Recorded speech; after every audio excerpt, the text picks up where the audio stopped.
Yeah, we can start right now. Yes, like, subscribe, and all them good things. The good things. All right.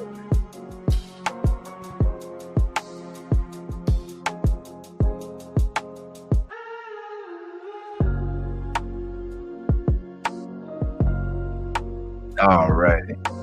Yeah, man. Crank it. That's right. This is one of the greatest podcasts, and you know what? Fuck that. These guys are fucking awesome. They my niggas to the end of time.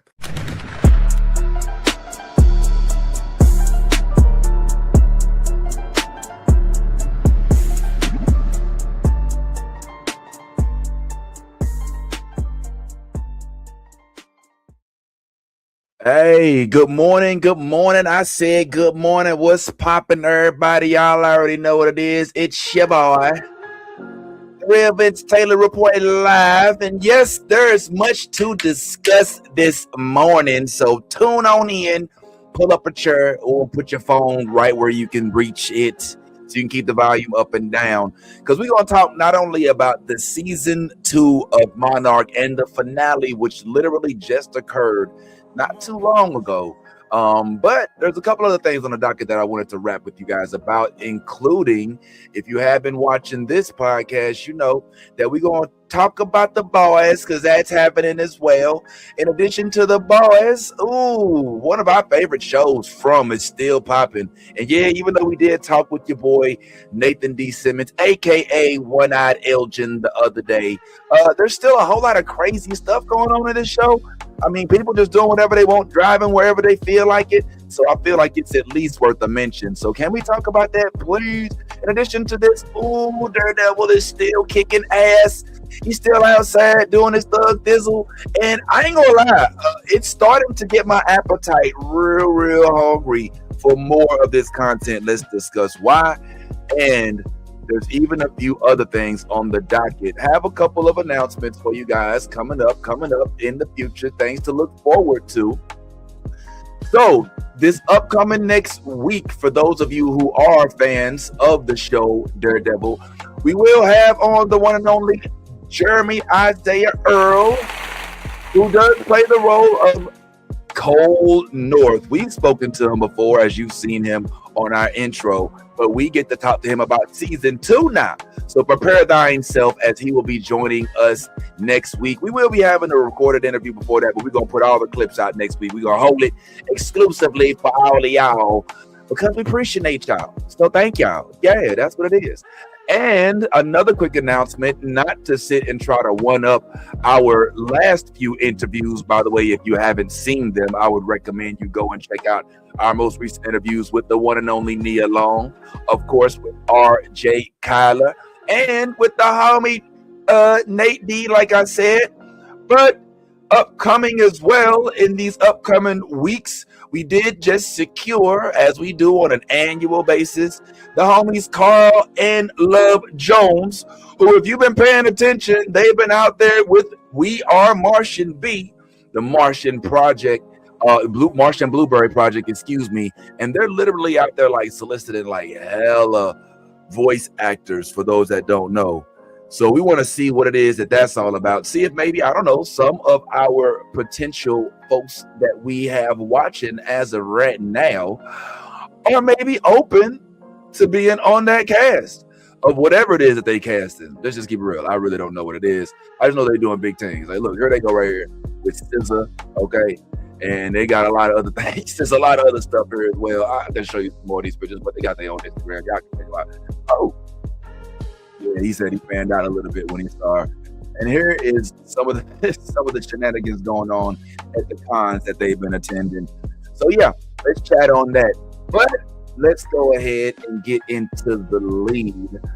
And like I said, the lead right now for today, ladies and gentlemen, is the Monarchs.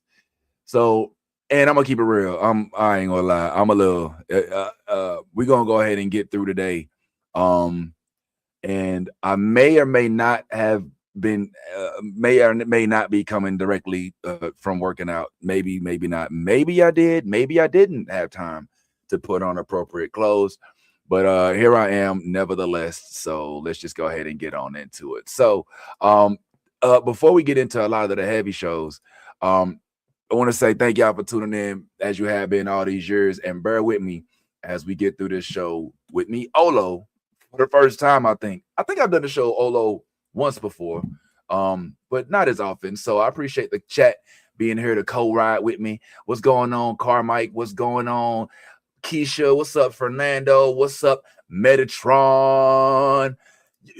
Okay? So we're gonna have this conversation. We're gonna have this conversation about Elgin being a huge problem. I don't know if that's really true. I don't even know if I like you coming out and saying all that, because my dog ain't did nothing but donate his eye and his hand to the greater good of the firm town. So what exactly is you trying to say, Fernando? How is he a huge problem? The dude tried to get everybody home. Okay, and here you go talking about he a problem. Okay, we're gonna have to talk about that for real. But I do like this other comment you got where you say Monarch was fire, and I just want to at least speak on this a little bit. Now, listen, I'm gonna keep it real. I know we haven't really been following Monarch as tough as we have been some of the other shows, mainly because it's been such a smorgasbord of shows. We've had so much stuff to watch. We've been watching Invincible. We've been watching Darth Maul, which I don't know if y'all been watching, but I think that show is hella dope. Okay.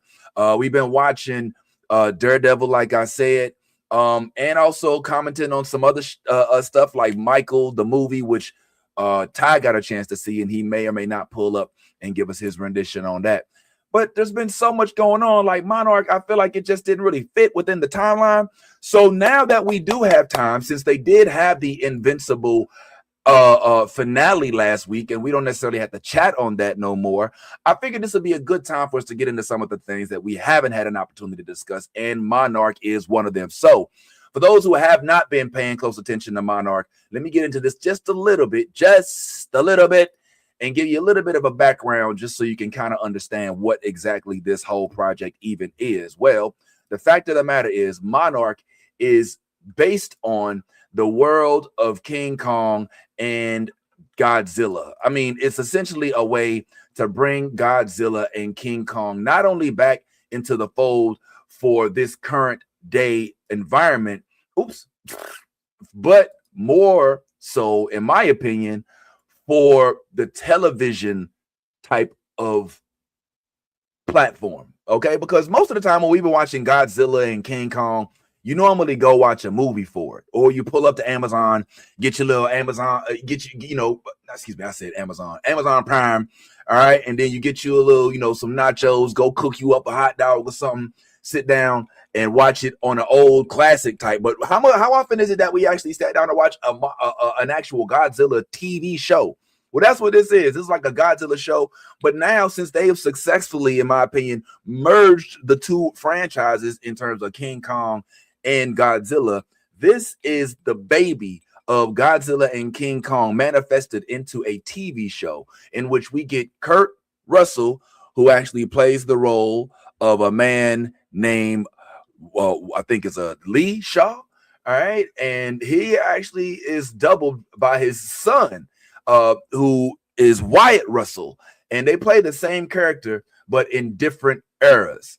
All right, so let's rewind just a little bit so we can kind of at least get an idea of where we are and how we got there. So when Monarch came about, it's because they were trying to figure out, what was going on with Godzilla, King Kong, and all that. And Monarch is like the company. It's kind of like the Ghostbusters company. You know what I'm saying? Kind of like they pull up and they investigate, help, try to figure out how to rid the world or at least maintain these titans, right? Titans being these overwhelmingly large creatures that roam the earth at times, or sea, or whatever that is.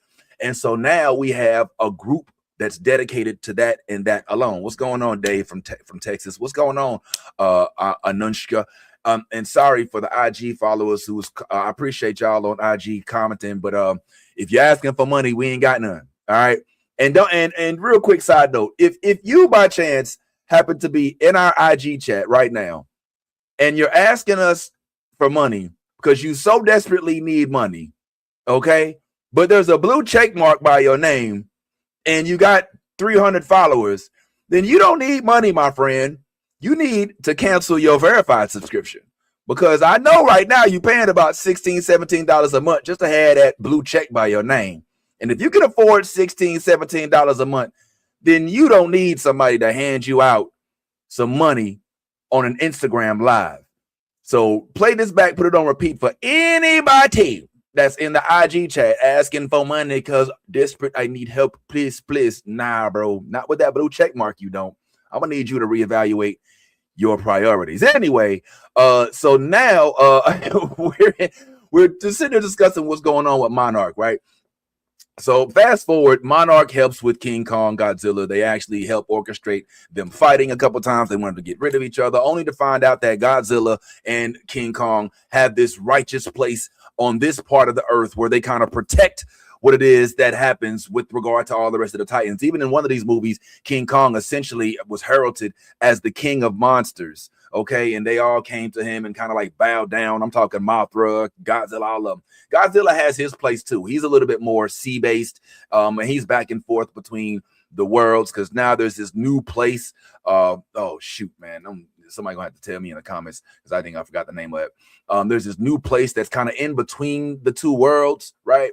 So you can go to this new place that's in between worlds, and that's where all these Titans live. Okay. So what happened in season 2 was at the end, all right, Kurt Russell's character, Lee, ends up going to that other place, Atreus, whatever it's called. Somebody Google it. Somebody let me know what the name of this weird place is that's in between worlds. All right. And yeah, actually, that's crazy. We'll talk about that too. But the weird thing about it is he was gone, and his friend, who I want to say his name is Matt.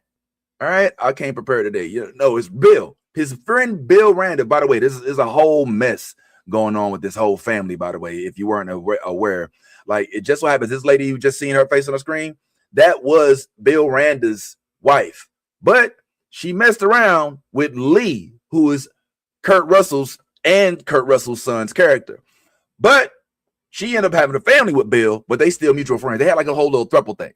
Only to find out that having a throuple or being in love with two people at the same time is hereditary. She passed that trait down to her son. She had a son who ended up having 2 wives at the same time. The dude did the whole Kramer versus Kramer thing and had one wife in Japan with the family, with the son, and another wife in San Francisco with the daughter. And they met each other in this whole series, and they had to come to grips with the fact that they had the same dad on opposite sides of the world, which is a whole weird thing, right?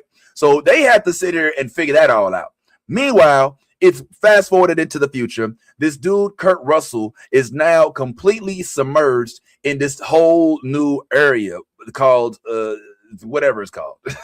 I cannot remember the name of this place, but he's in this area where Godzilla lives. Okay. So now the daughter, his friends, Bill's wife's son's daughter, because they do some weird time travel and stuff, ends up trying to save him. All right. This is his daughter that I'm talking about. Well, not his daughter. It's Bill Randa's daughter, Kate Randa. Okay. Kate Randa is a product of not Wyatt. Excuse me. Okay. This isn't going so well. Not Lee, but Lee's friend Bill's daughter. Okay. And Lee's friend Bill. Okay, you know what? All right, I'm confused on my own self. So Lee was in a relationship with Keiko.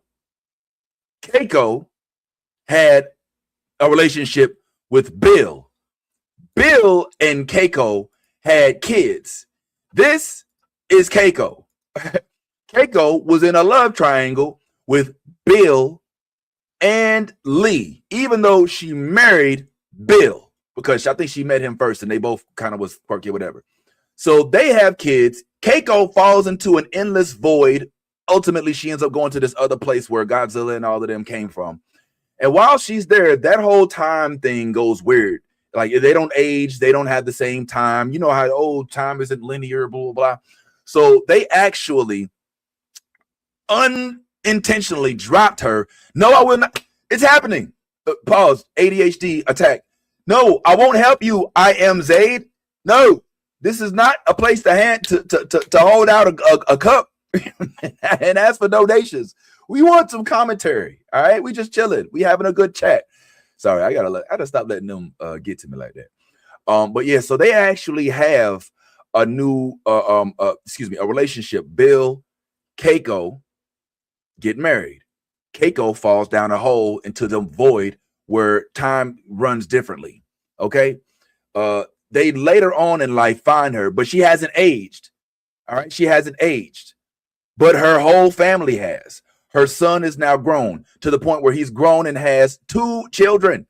All right. One in Tokyo and one in San Francisco. It is like a whole mess. Okay. This is Bill and Keiko. Bill and Keiko this is them getting married. All right. Kind of shotgun type marriage, kind of like a Vegas kind of whole what they call that when you just get married right quick. Where they go and just jump in and get married, elope. They went over there and got eloped and stuff. He madly in love with her, but then she ends up falling down that hole, and he ends up spending the next few decades after she falls into this hole looking for her. He can't find her for nothing. He's sad. He wants to put his family back together. She thinks that he left. His son ends up being neglected because he spends a lot of his time trying to figure out what happened to his girl. Unfortunately, I think he ends up, spoiler alert, not making it in the process. Because, I mean, he ages. I mean, he just ages out for the most part, But in that whole entire time span, he does, like I said, he does have that family. Now, with that family, he's now produced this young man, Hiroshima. We're just going to call him Hero for right now. Hero has the 2 kids. And now one of Hero's 2 kids is fighting to save Lee. That's how we start off with the second season. Lee is trying to be rescued. We're trying to rescue Lee, who's played by the part of Kurt Russell and Wyatt Russell, the two big faces on the top of this flyer. And so she goes to the place where Lee fell in and was stuck into this universe and opens up this rift, contrary to everybody's desires, because everybody's like, nah, don't do that. She's like, nah, I have to save Lee. He would have did it for us. She opens up the rift for Lee. Lee comes back. They find Lee. But while the rift is open, this big monster that they end up calling Titan X comes out of the rift and starts kind of terrorizing everybody on Earth. It goes to San Fran, it goes to Tokyo, it goes to all these different places, and it's trying to figure out where it is. Because this whole Titan is like, yo, I just woke up and I was in a whole other place and I don't know where I'm at. So the conflict for the whole entire series, at least this season, is centered around this animal, I shouldn't call it animal, but this beast here on the left-hand side, which they call Titan X, trying to figure out its way and navigate its way through Earth or whatever. All right, so let me just give you my real quick little bitty opinion as it pertains to this. I think that the show, frankly, is entertaining from a monster standpoint, but it gets a little murky when you start bringing in all of the familial aspects. Though I do think that was pretty cool, because we are at least able to have some sort of character arcs within the storyline that's outside of the monsters and the beasts. So that's cool, but at the same time, it's like, all right, it's a whole lot going on. All right, and for example, you'll notice that right here on this flyer, you see a whole host of characters. Let's go down the list of characters. On the bottom left-hand corner, on this right-hand side, that's Bill Randa. Next to him is Keiko. In the middle right there is Kate. And then there's her homegirl, who actually was in a relationship with her for a short period of time. Those two end up not making it, but that's her brother right there on the other side, on the far right-hand side. That same girl, which is appropriately placed in this flyer, ends up kind of having a relationship with both the brother and the sister. So that seems to be a common theme in Monarch, is thruples. There seems to be a whole thruple thing going on in Monarch. I think they're pro thruple, which, hey, so am I. What's wrong with that? Ain't nothing wrong with that. You know what I'm saying? Hey, get it how you live. Get it how you like. Whatever it is. I ain't here to yuck your yum. I'm surprised that King Kong wasn't in no thruple or nothing like that, but that's a whole other story. So the fact of the matter is that's the driving force. That's the behind the scenes story. That's the this isn't Kong, this isn't Godzilla. That's the meat, the sauce that goes on the spaghetti. You know what I mean? But it's not the meatballs and the spaghetti itself. They do end up having another conflict. So of course you get Titan X right here, who's roaming the world.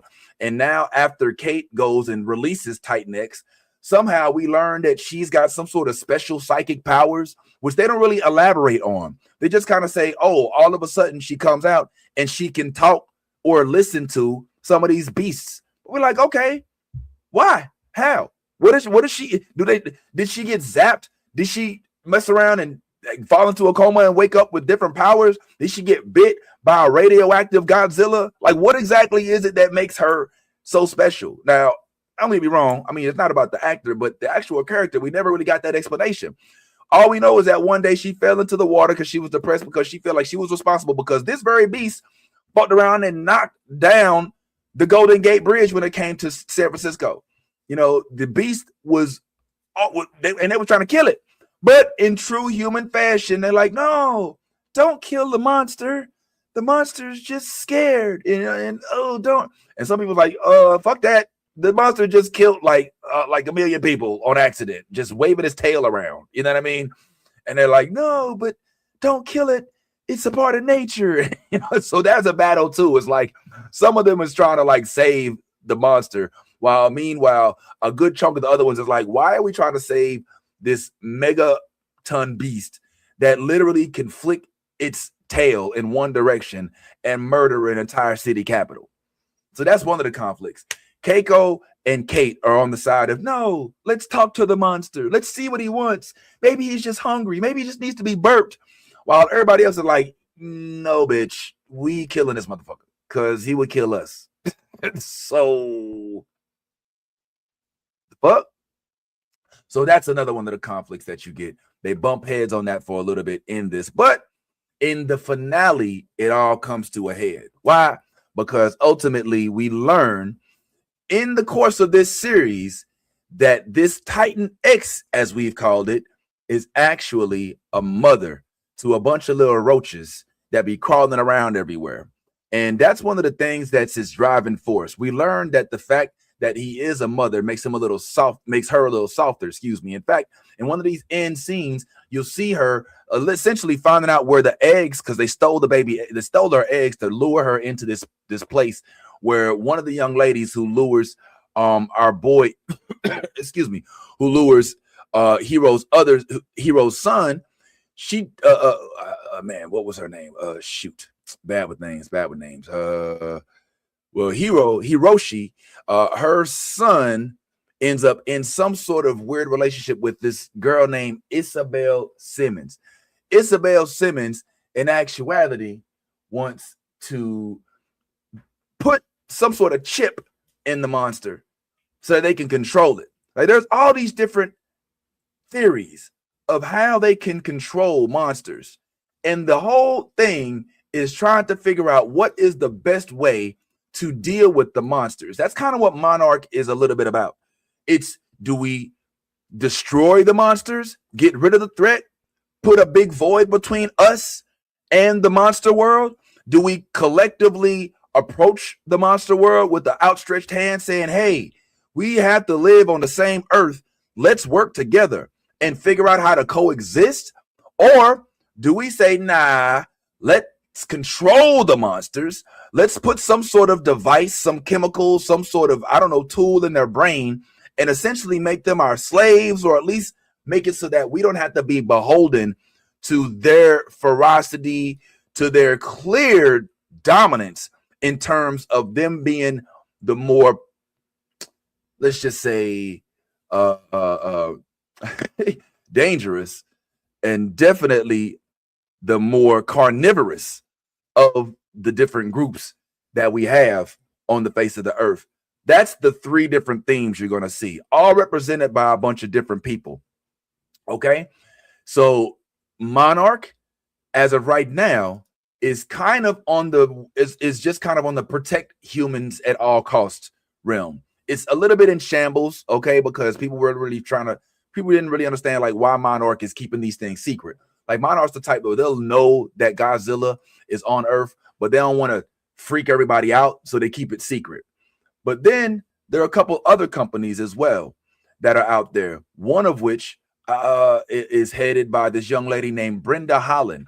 Brenda Holland comes into the fold because she is working for this other company that's trying to, like I said, find a way to control Godzilla's, trying to find a way to control the monsters. And I don't I don't necessarily think that that's the worst thing possible, but it's not necessarily what everybody is signing on to.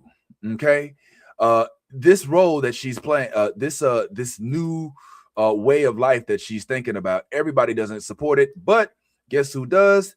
This young lady here, who goes by the name of May, all right, played by Kiersey Clemens. She ends up being a supportive role of this other company that wants to kind of see if they can control the monsters. Eventually, they learn that that's not a good idea. Titan X, as they call it, shows up on an island somewhere where they're trying to kind of trap him or her before they didn't know what it was. And they ultimately, what's up, dog? What you looking for?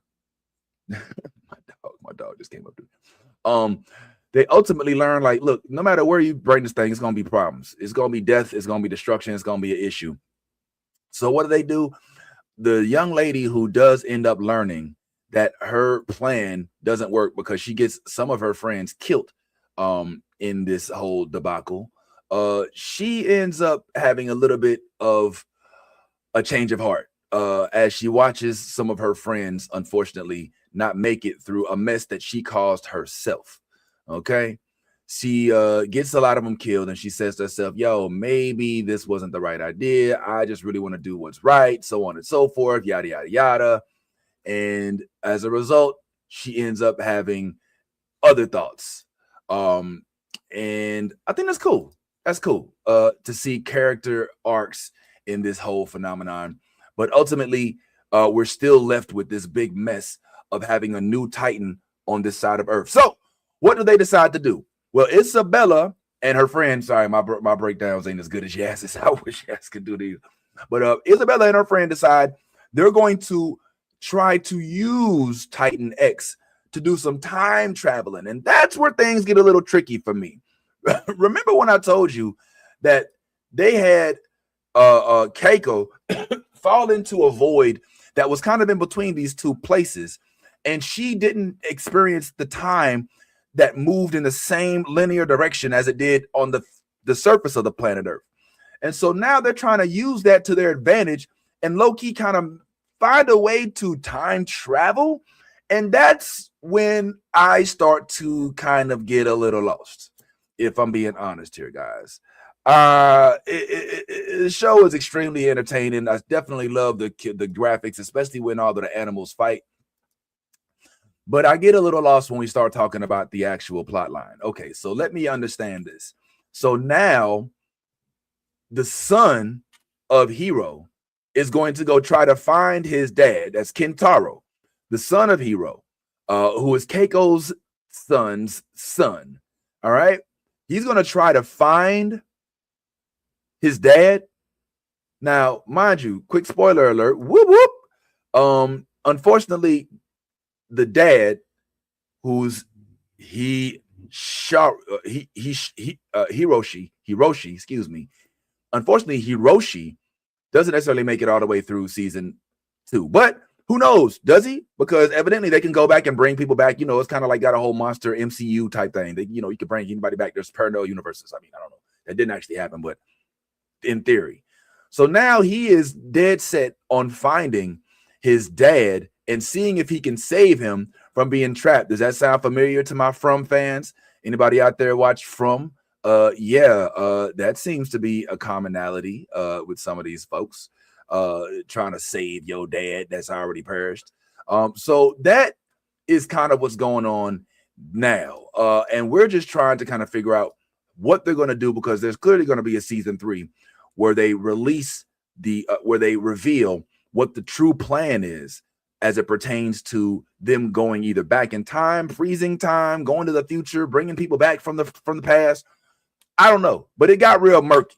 All right, it got real murky. In addition to that, I ain't gonna lie. Here's where I kind of lost it a little bit. I already told y'all I wasn't necessarily feeling the fact that Kate has this whole, worm, this monster whisperer vibe going on. All right, so that was kind of, hard to swallow, because we didn't get any explanation as to why it happened. She just all of a sudden has this connection. And I know Keiko also has a connection, and it might be hereditary, but evidently her superpowers have been intensified through her experiences on the surface. But they also had this little rift thing right here. So they go to this thing, this lake, which evidently on this side of the planet is considered some sort of rift. All right, it's a rift.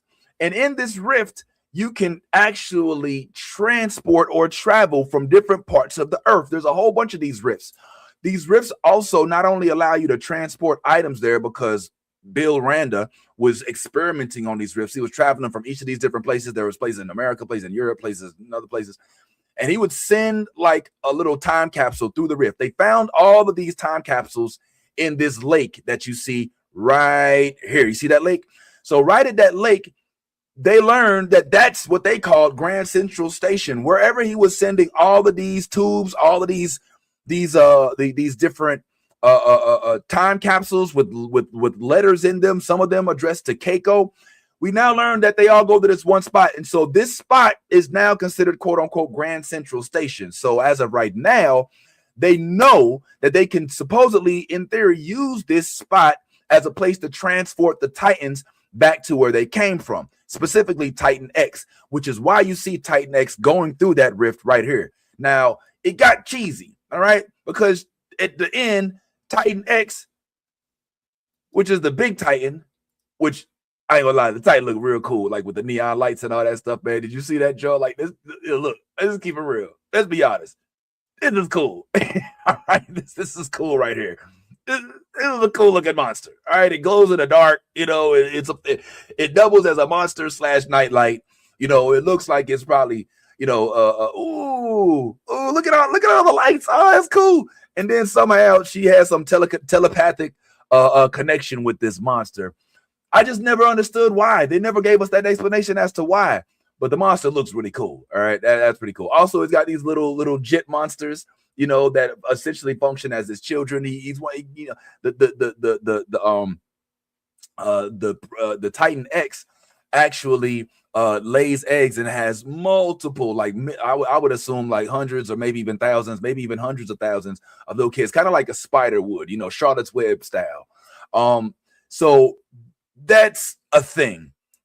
But this whole like symbiotic relationship that Kate has with this Titan X, I don't know, man. This whole ET moment where he sticks his arm out or his tentacle or whatever and says, and they kind of like touch. I mean, what are we doing? Well, I didn't like that. All right. It's cool if she can hear the monsters, but now they dapping each other up. Now they shaking hands. Now they got a secret handshake. Like, is that what we doing now? We, they cool like that. Like they go back like things on crack. That's how we doing it. That's how we doing it. Monarch. All right. This chick shows up, says a couple words, and all of a sudden we walking hand in hand through Candyland. Like, nah, man. Come on, bro. Come on, man.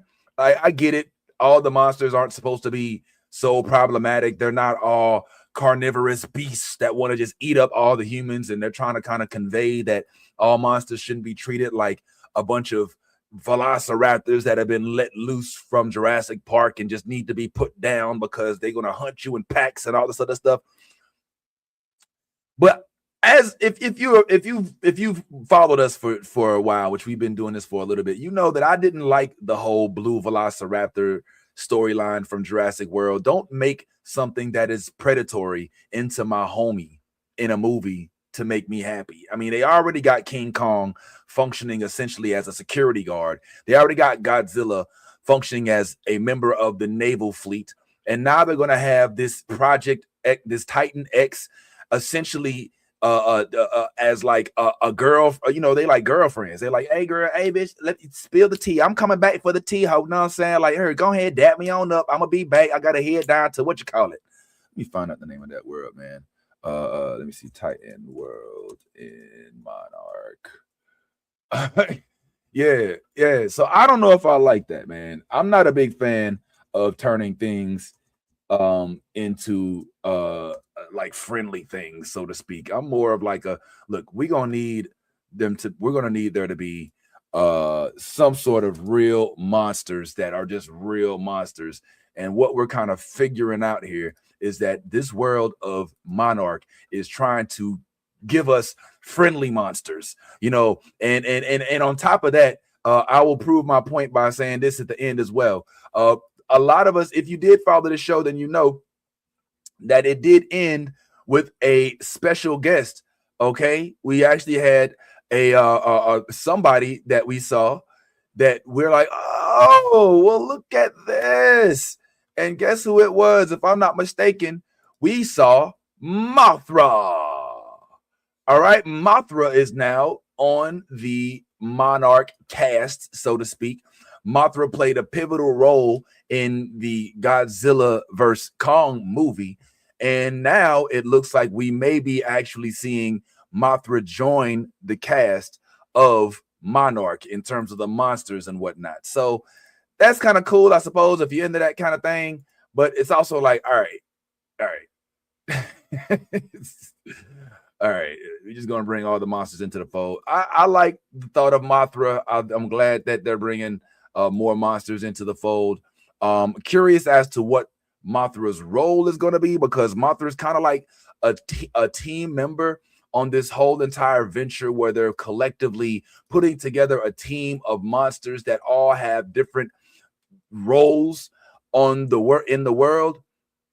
But what are the roles? So if we see Mothra here, and this is kind of like our teaser for season 3, what role does Mothra have? All right, we got Godzilla by sea, King Kong by land. Mothra, I guess, is the orbiter of air control. She is going to be a fighter pilot. She's the Air Force. Okay, so I guess if Godzilla is the Marines or the Army, and Godzilla if Godzilla is the Navy and King Kong is the Army, then I suppose that Mothra is going to be the Air Force. And so we might find ourselves fighting off some sort of giant pterodactyls or something in this upcoming world. I don't know, man. All I know is that they got rid of Kentaro is leaning towards not necessarily getting down with Monarch like that.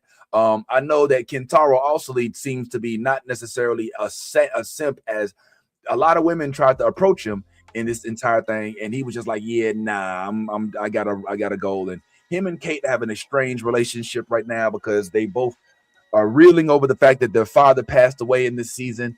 But Kate feels like she's responsible for it, because she kind of is. And at first, even though Kentaro did blame her for it, he's now coming to grips with the fact that not only is it not necessarily her fault entirely, but more importantly, there's also a possibility that she may not have actually taken away their ability to have a relationship with their father, because Kentaro is now going to go try to find a way to go back into the past and rescue the father. So I thought it was fascinating. I'm gonna give the last episode, this season finale, 1 thumb up, not 2. The 1 thumb is because I love the graphics. I mean, I love the way that they seamlessly show these huge titans and them merging with the human element. You know, they always have like humans somehow in the picture. And you see here, like, they're running from them, they're driving away from them, all that other good stuff. even the fact that that they gave it a human element didn't make it necessarily just some big bad, and actually gave us some empathy towards this dinosaur, essentially, because that's basically what it is. I think it's kind of cool.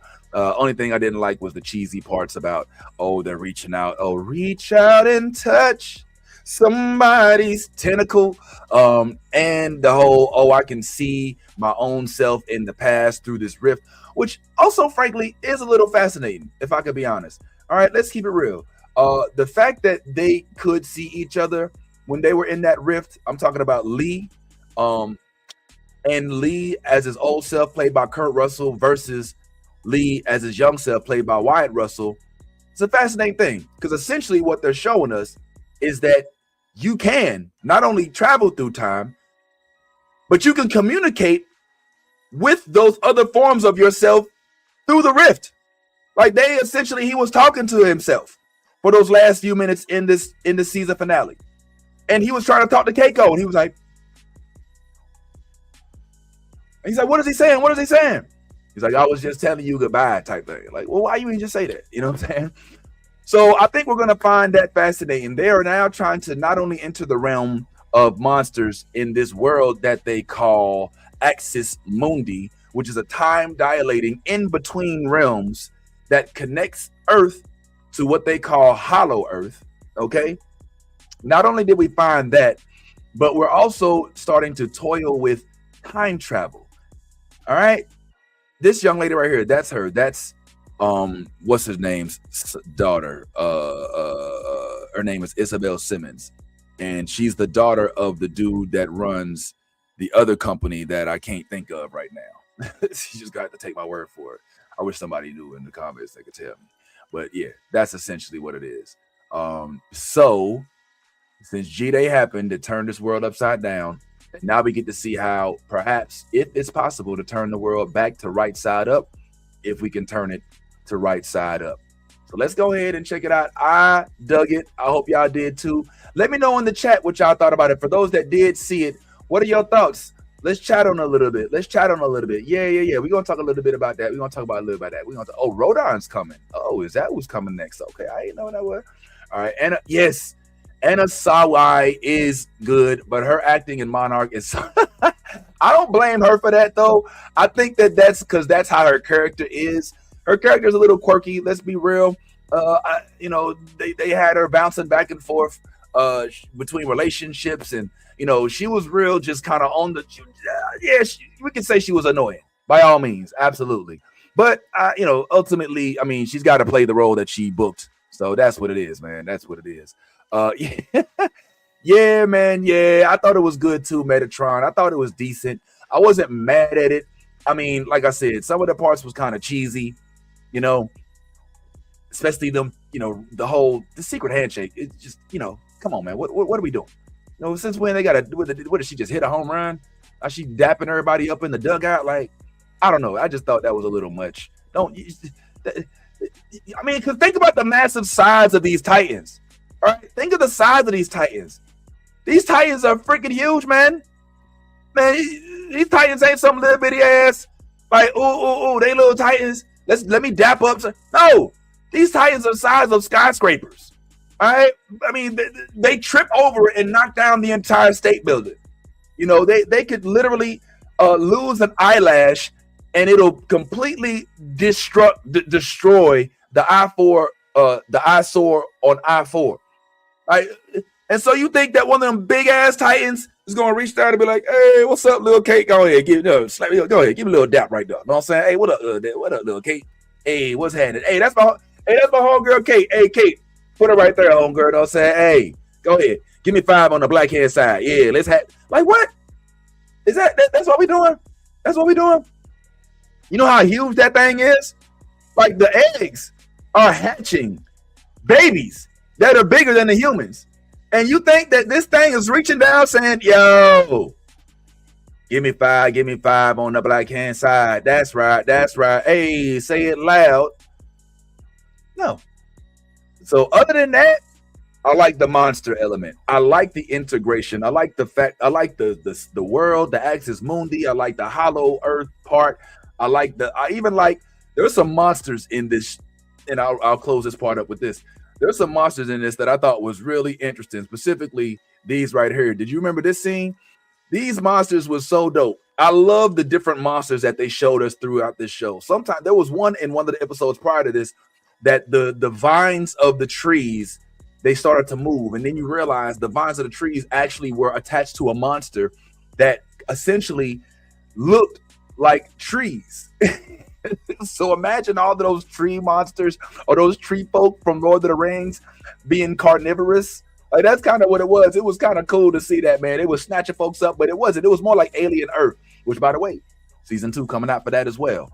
So I like the different animals. I like the different monsters that they showed. I like the fact that they didn't hold back with regard to that, and that they gave us all of these different elements, and that they're opening up a whole new world of monsters for us to explore. So as of right now, even though they did just give us Mothra, we still got a lot more to look forward to as it pertains to what this other world and Axis Mundi and Hollow Earth has to offer us.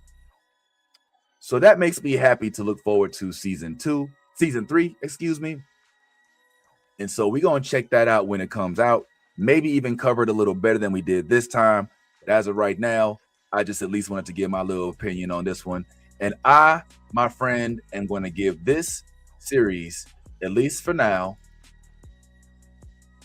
1 thumb up. Is that cool? Can I give it 1 thumb up? I give it 1 thumb up. All right. If I had to give it a score out of 10, I'm probably going with like a 7, maybe even a 6.5. But I'm gonna give it like a 7. You know what I'm saying? So I recommend it. If you ain't seen it, go ahead and give it a gander. All right. A couple other things real quick, man. I just thought that I'd bring this up, but just a quick reminder, make sure you guys do me a favor. If you're here right now, you like what you're watching, go ahead, hit that like button, hit that subscribe. All right. And comment. This is an open convo. This is not me preaching or teaching to y'all. My pops is a preacher. My mom's a minister. But me, I just talk. All right. It's a part of what makes me what I am. All right. So I want to get a little bit more into the boys here coming up in a second. And I definitely want to talk Daredevil with you. And I do want to talk a little bit of From as well.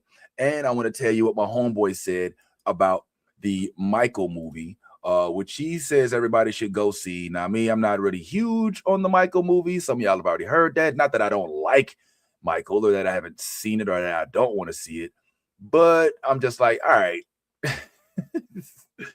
All right. You know, I've seen a lot of stuff about Michael. And for me, I didn't have to necessarily see anymore. But outside of that, I figured I'd just give you guys a couple of quick tidbits, newsworthy of our platform. So this I thought was pretty cool.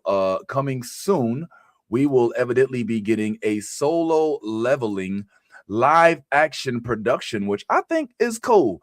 Anime coming live action is dope. So I ain't gonna say nothing other than that.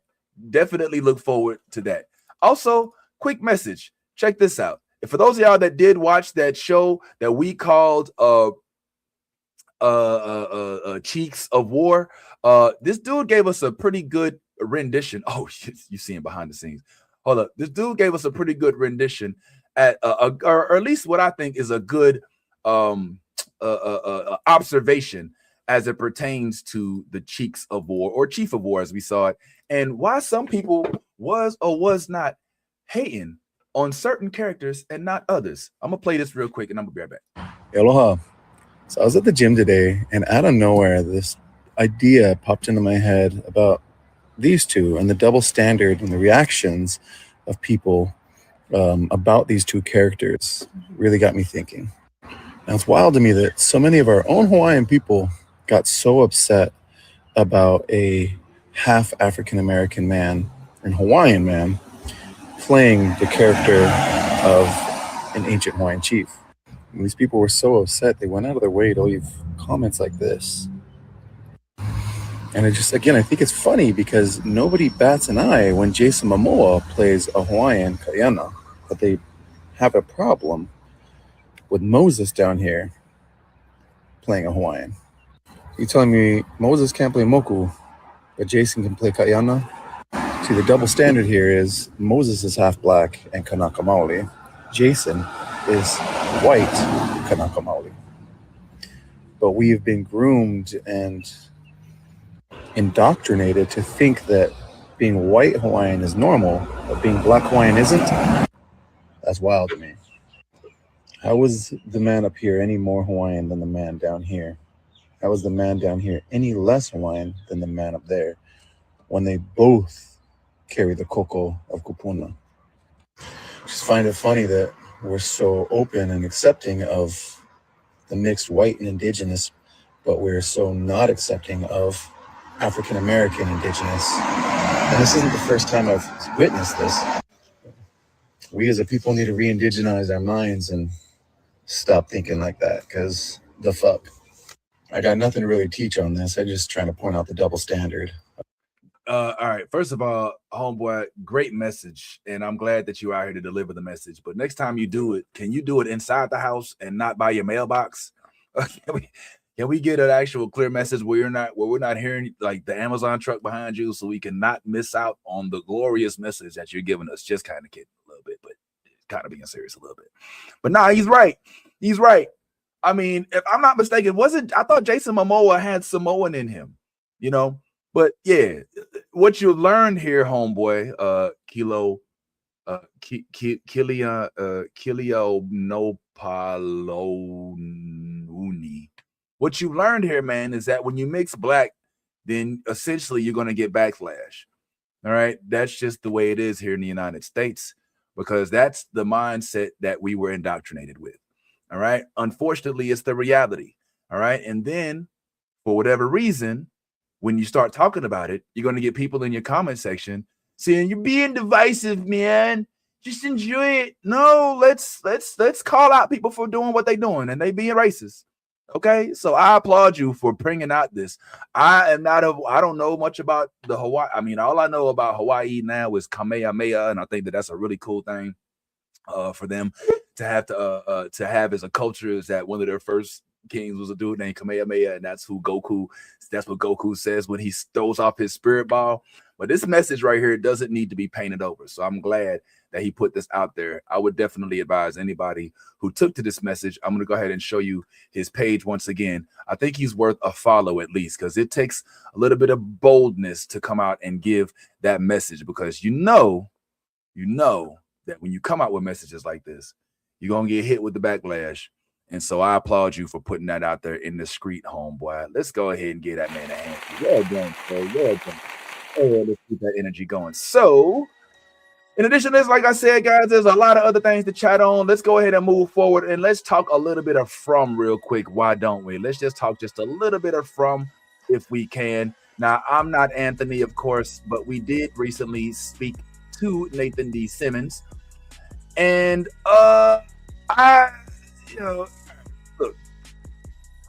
look, the show crazy. All right, the show crazy. And I think that that's the way they intended it to be. They don't have any intention of making anybody have any closure, any understanding. All you get is question, more questions and more questions. And I guess that's good. But it's also frustrating. Can we just keep it real? The show frustrating. All right. Because every time they answer a question, they open up 5 more questions. All right, we thought we was getting somewhere when we learned that there were characters that were in this universe, in this From town, that actually had been recycling their lives essentially for all this time. We thought that we were breaking open some new, oh snap, we know something. And Kui, it means remember. But what do we know now? Not much of anything. Well, let's talk about what happened in this last episode real quick. And I need some of your help from some of y'all. Some of y'all are more From aware than I am. Thank you, Markeisha. Oh, I need to hear that. What's up, Maria? How art thou? ¿Cómo está usted? Okay, so this most recent episode, we're going for a spoiler. In this most recent episode, we kind of learned that one of the members of this cast is starting to go off the rails a little bit. Even though we kind of already knew that and kind of expected it a little bit, One of them is kind of starting to be like, yeah, nah, I'm not with all of this stuff that y'all are into, and I'm gonna go ahead and find my own way. And I bet y'all ain't tried this, and I bet y'all ain't tried that, and all this other crazy stuff. And of course, I am speaking about Cop Lady. All right, y'all know the Cop Lady I'm talking about. She decided this episode she was gonna jump in the car in the ambulance and just drive home. Like, anybody thought of that before, right? He said, you know what? I'm out. Screw you guys. I ain't getting and everybody was like, okay, what about us? You think we ain't thought about that yet? Well, what ends up happening? They ended up seeing an old boy on the side of the road. All right. They saw the son who was mad and for the first time got brolic with his mom. Y'all saw that? Our little precious little son is getting brolic with mom. But before we go there, what exactly was she thinking was gonna happen? She thought she was just gonna hop in the car and ride down the street to IHOP, pick her up some blueberry pancakes, and come on back home. She thought you were just gonna head to the Waffle House right quick. You're just gonna jump in the ambulance and hey ho, I'll be right back. I'm finna head to Publix. Y'all need anything? I'm gonna hit the bodega and pick me up a beef patty or an empanada. No, bitch, you gonna go through the same endless loop we've all been stuck in all this time. What are you thinking? You know, didn't you already shoot somebody? Haven't you proven to be erratic and not necessarily best when it comes to thoughts? This is how you gonna solve the problem? By wasting all our gas? Have you noticed there is no gas stations in From Town?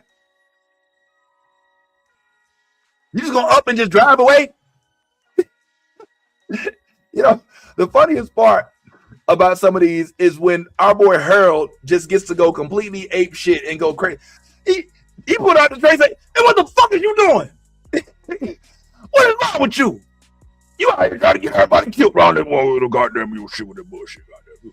What are you doing? What are you doing? Get your ass out here. Yo, low key, Harold, low key's got like Chef from South Park vibes. Hello, children. Hey, Chef.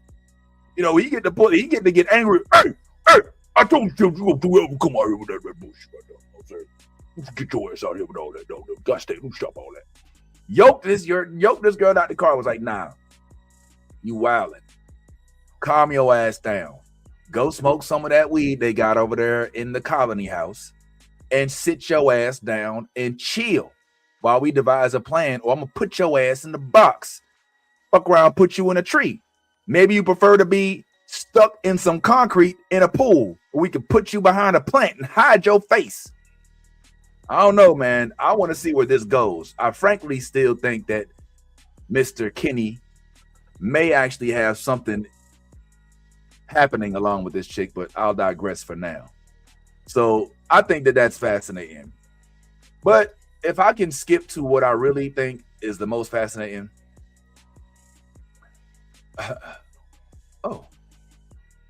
I think the most fascinating thing. Oh, hold on, this is an interesting read. Oh, let me show this to you real quick. So here, I just saw that she mentioned some stuff in this article. So let's read this together real quick. It says, I have 3 words to describe the Frumily: observant, passionate, and committed. The Frumily is the sole reason this Frum ride keeps rolling. It's been incredible to see people from so many different countries all over the world connected with each other just to talk about the show. The Frum theories and open discussions that are shared online create an interactive experience where us actors as well as the audience are all trying to figure out the pieces to this puzzle together, and we will. Teamwork makes the dream work. I think that's cool. I think that is a cool element of this show that I don't think really has been written too heavily about, is the fact that it is a audience-driven show and that they don't go mainstream. You don't see a lot of, I mean, correct me if I'm wrong, but if you're watching like the NBA or like, you know, sports games or maybe even the news, you don't see a lot of advertisements for From, right? But the people who are in the From are so into From. Like some of Anthony's best, I won't say best, but some of the most noteworthy content that he has that gets the most views and whatnot, and the most attention, and the lives that have the most viewers are the ones that are centered around the From, because it's cult with its following. And I think that that's dope, and I'm glad that it's being rewarded for that with another season coming up here pretty soon. But I'd like to kind of talk about some of the things that I need y'all help trying to figure out, if that's okay. All right, because I'm still not necessarily completely understanding what's going on. All right, so we now know that, oh boy, let me get out my handy dandy IMDb, because y'all know I don't do names. So let me see if I can get the names right here so I can stop saying oh boy and stuff like that. All right, there we go. So Tabitha, we know that Tabitha and my dog Jane, what's his name is? Jane, Tabitha and her man from so many years, Jade. Tabitha and Jade are essentially the arbiters of the story. And if I'm not mistaken, I think that maybe their kids are possibly the ones that are trying to get us to remember, and they keep going back in time and trying to correct the story. So it's starting to feel like this whole From Town is a jigsaw portion, is a puzzle of sorts. But the problem is, the more you try to solve the puzzle, the more the people that made the puzzle punish you for trying to solve the puzzle. That's why unfortunately, when the main character, Jim, ends up perishing, spoiler, this happened a few episodes ago, so y'all can't, I mean, this literally happened last season, so don't come to me with the, why are you gonna tell us? This happened last season. Calm down. Need you to know these things first. All right. When we learn of Jim's perishing and whatnot, now we're like, okay, well, what do we do now? Well, ordinarily, you would have a funeral, you live, laugh, learn, you move on, it takes time to heal wounds. But in this instance, they're like, no, we're going to save him. If I'm not mistaken, one of the young ladies, who she says, nah, man, we're gonna save this. Julie's like, nah, yo, we finna save my daddy. I'm finna go back, and I need you to go with me to come and save my daddy. So, hey, excuse me, sir, Mr. Randall, sir, you mind coming with me back to the woods where we both had seizures so I can save my daddy?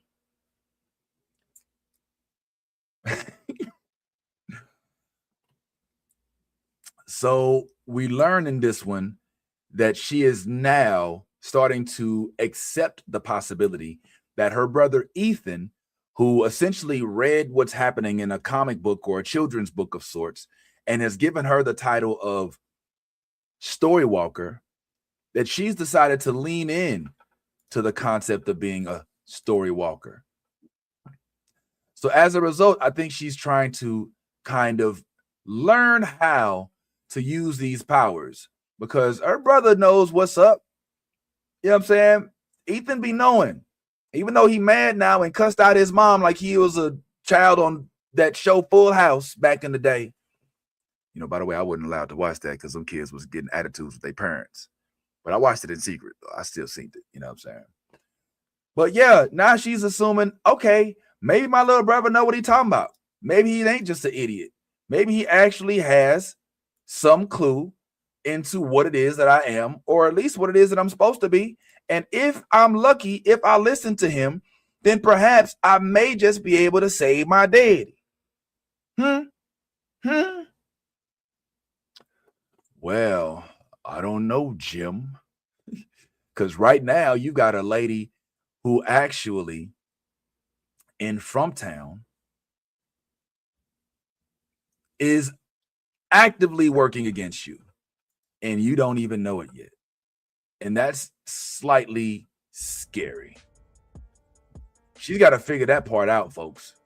She's got to learn whether or not he's got to figure out, they all need to figure out what exactly it is that they're going to do with this new young lady who is now in From Town, posing off herself as some sort of I guess like a damsel in distress to an extent, right? But in actuality is more of a wolf in sheep's clothing. I don't know. I feel like we're in for some pretty juicy surprises. The only question I really truly have is what exactly is Julie doing here? What is Julie doing here? What is her purpose? What is she trying to prove? What does she really want? I have no idea. What is it that she wants? Well, if you ask me, I think that she's just here to cause problems, if we being honest. She's a part of the members of the From Town, of course, not the ones that live within From Town, but the ones that are in the woods, the ones that are stuck here for whatever. One of those leading members that thrives off of the fear that they instill in each one of these individuals in this picture. Like there's that level of evil where they essentially are looking to capitalize on the fear that they instill in all of these individuals and have the patience to do it over an extended period of time. And originally we thought that extended period of time was the last weeks or years that they've lived with the folks that keep winding up around the colony house after passing that tree in the road. But now what we're learning is that no, this has been happening for lifetimes.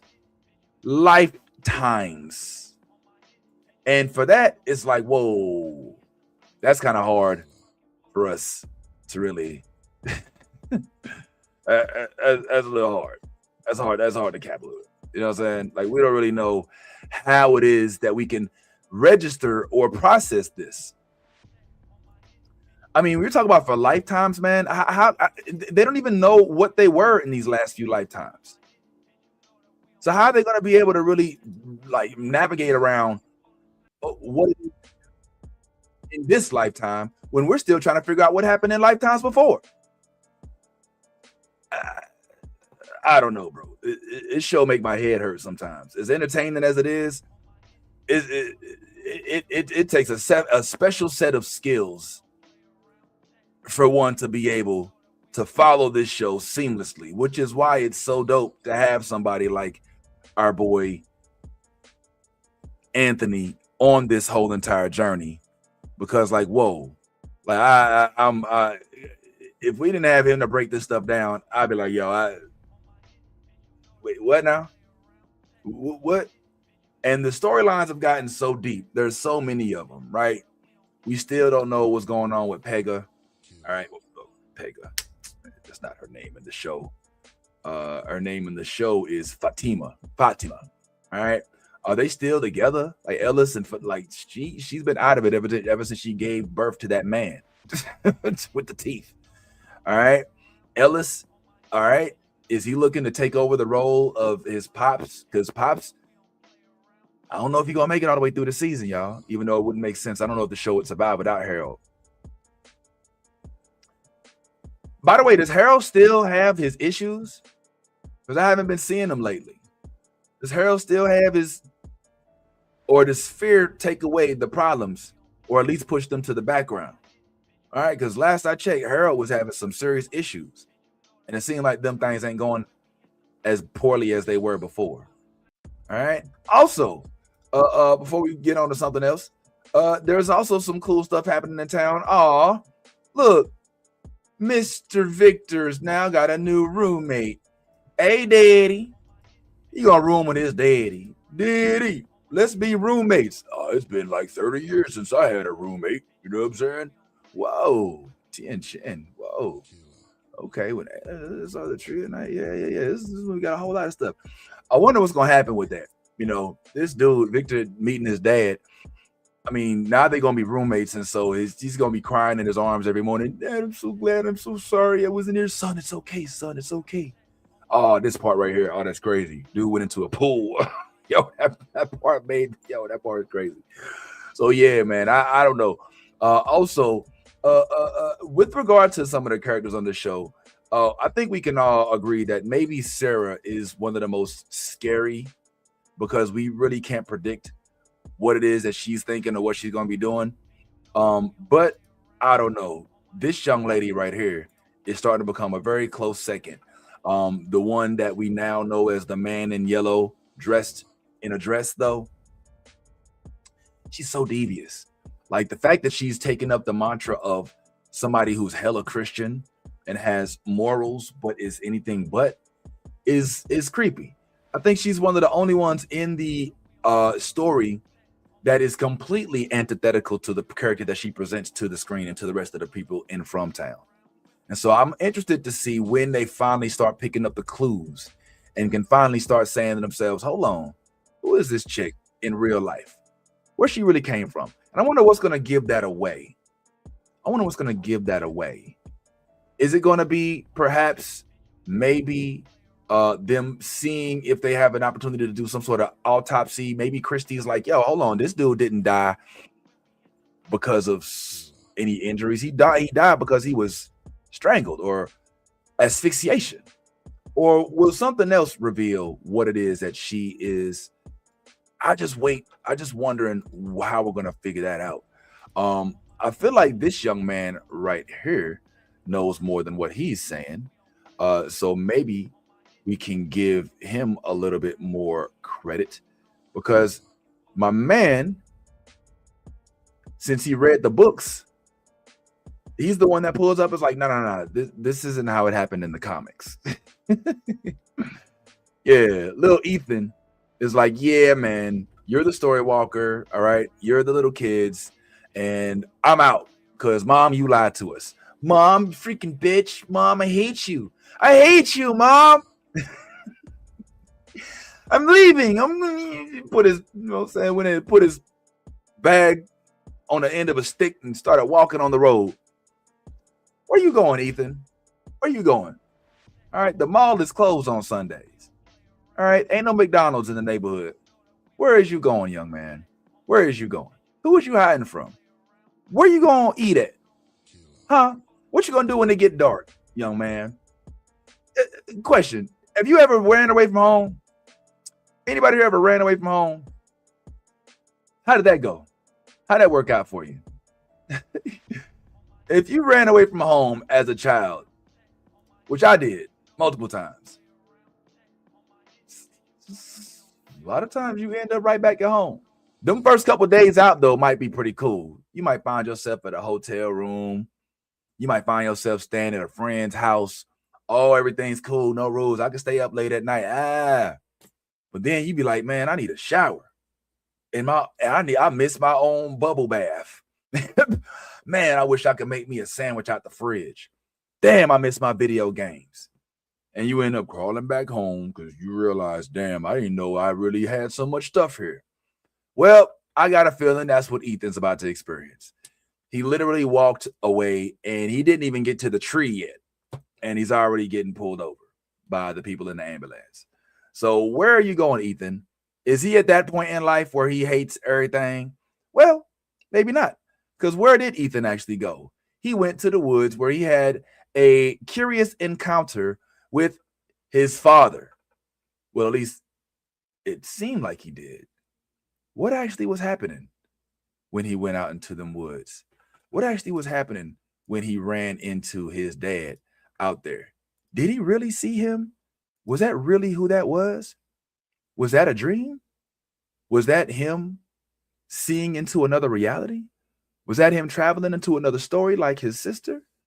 What's going on? Is he still alive in some area? Is he only dead to the people that saw him die? Is that his real body? Did they really kill him off? Thanks, Jim. That's his name. Appreciate it. I need that. Yeah, the tree in the road, didn't they? Why having a group of them? That's a good question. Why haven't they just cut the tree in half? All right, they could have made fires out of that tree. My assumption is that they probably tried that, but I would love to see if they did try. What would they like? Can they just move the tree to my assumption, Jason, is that they don't actually have anything to do with that tree. They don't have any power over the tree. The tree isn't even the significant part. It's more of a landmark. So if they didn't see the tree, it'll be something else that stops them. And as soon as they get stopped, that's when they kind of get transported to this other world in which they're unable to escape. All right. Lastly, about this episode, we talked about the police girl. We talked about Ethan, Jim, talked about Julie. Okay. But oh yeah, and we talked about the new girl in yellow. But I'm still a little on the fence about what it is that we're going to anticipate from our homegirl.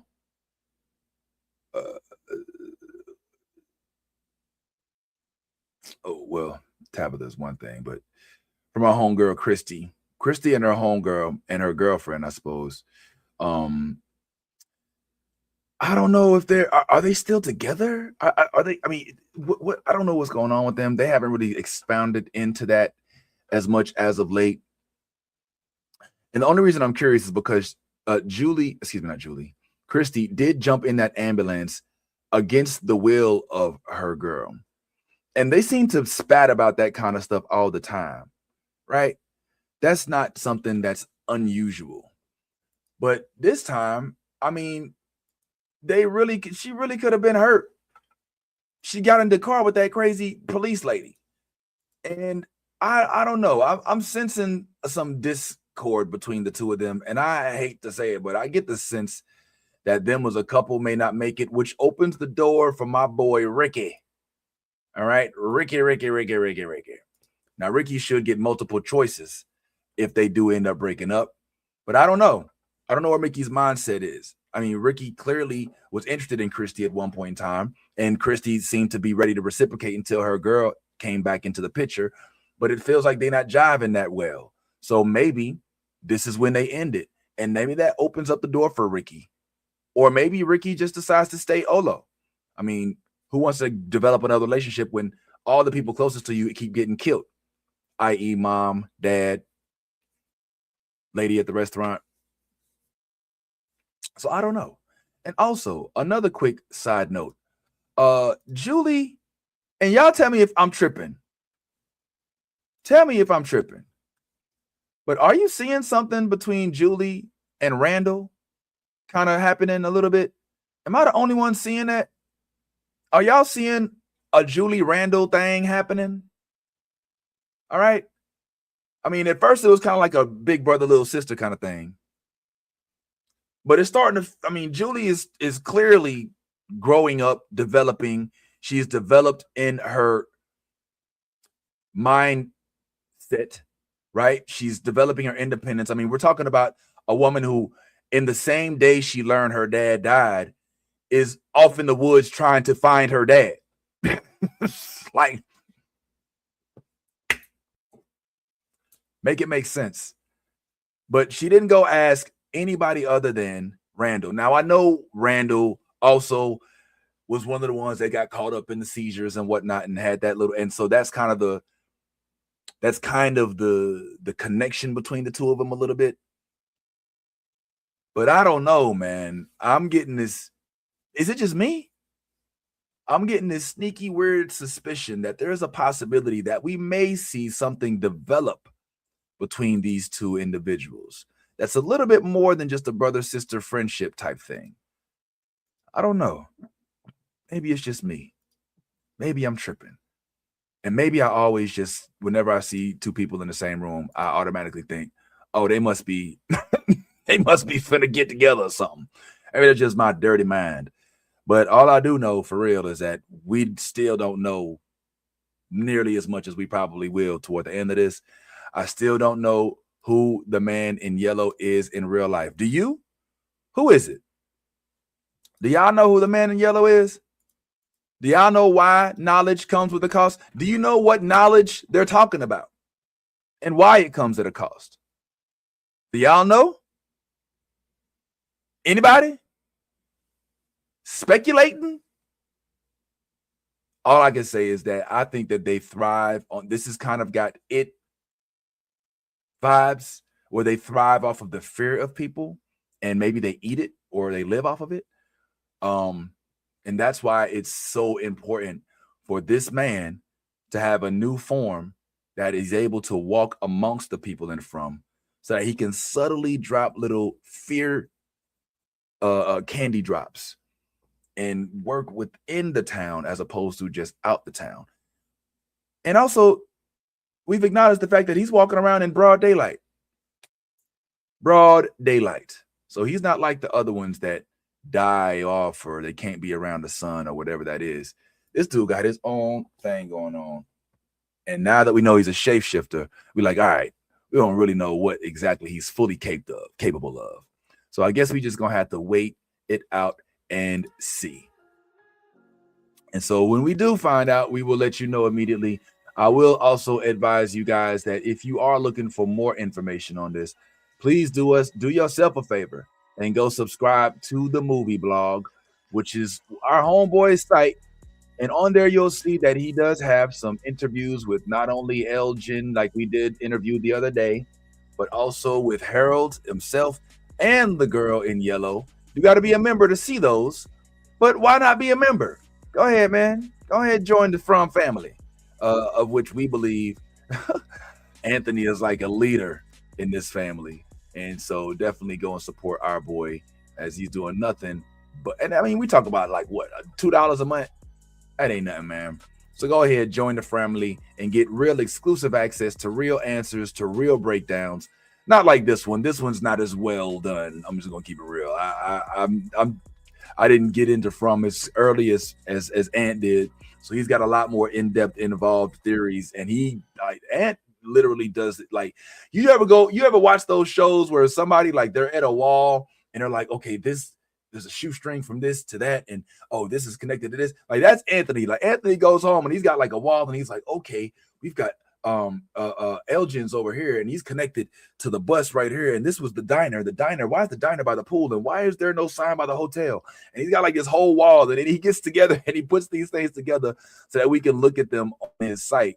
And I think that's hella cool. So I would recommend y'all subscribe to my man's site. And like I said, you'll see on there where we not only him specifically, where we talk about From on there a lot, but also talk with some of the members of From. Just another quick preview or another little snippet. Like I said, we did talk to Nathan D. Simmons not too long ago. And here's just one of the things that we got a chance to share while we talked to the homie Nathan D. Simmons, who again is a whole clown. My dog is a whole clown. But check him out because I think he's a pretty cool dude as well. Here's a couple things that we shared after I had some technical difficulties in my broadcast. That's gonna grow in, and back to it. But I got you're back filming in 2 months. Well, hopefully, yeah. Jeez, like, summertime is so. I'm hoping. Don't push us back to the winter, man. We shot once. Never again. Never again. Yo, right. so Nathan, I came one time with a fade, just like a regular temp fade. It's just growing for the show, but a regular temp fade, and they had to put a bunch of filler. What's that stuff that when your hair thinning or whatever? And yeah, that spray. That spray. They put that spray on. Yeah. Oh, it's irritating. I kept doing this. Like, dude, man, I feel bad when them guys be getting the outlines, and I'm like, oh, man. I could never. I'd just be sitting there like, the whole hairline gonna go that way. Like, Nathan, you said you have a theater show that you're doing right now, but I'm just wondering what else do you have on the horizon that maybe you can talk about? Maybe, you know what I'm saying? Like, I want to check out other projects if I can. All right. Well, I don't know. One show I did is called 0 to 60 Driving Academy. Had a season 2, Okay. but it's hard to find right now. Hopefully, they're working on changing that. But really good show, really funny show. Funny, yeah, it's a funny joint. Yeah, it's really really good. Yeah, and I'm really happy with how this season turned out. So hopefully, that can get to a wider audience. And this show, and the theater show, man, I want to say this. So the girl that plays Clara on the show, she wrote this, right? She's an incredible comic comedian writer, like super funny. And she wrote this farce, and I'm so happy that they allowed me to step in and play one of the leads. And it's so funny. It's a farce, so there's a lot of running, falling, physical comedy, that's new for me. So I've been learning a lot. My body's beat up over it, but like it's so good. Yeah. So if you're in Nova Scotia and anytime the next month, 2 months comes through, yeah, drink on me. Yeah. Hey. All right. Yeah. Hey, don't tempt me. He will pull up. Man, Yo, been come asking through. John to let me come. I will. I'll pull up, man. Yeah, man. I mean, I don't really have no more questions, but I just wanted to see if we could get a full solo layout shot of Nathan and have him sing something real quick. You know what I'm saying? Because he's got the R&B vibes on real slick right now. And I just get the sense that, yeah, man, he's giving you my body all over your body. All over your body, girl. He gonna kick it. He gonna kick it. Got you. I be saying this. I be saying this. I really sound. Lin. That's what we say in Mexico.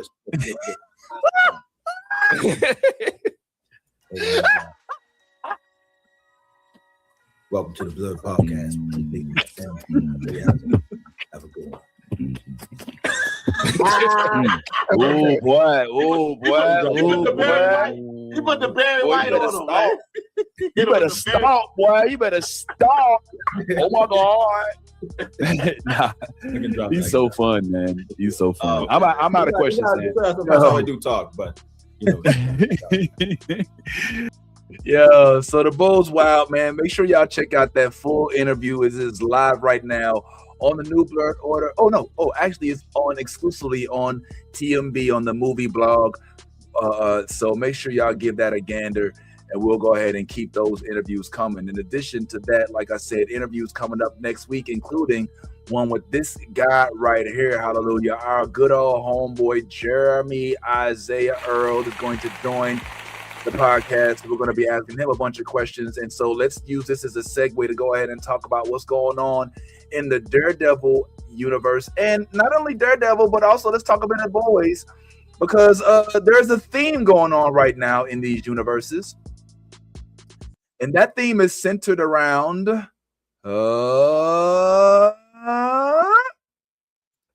death.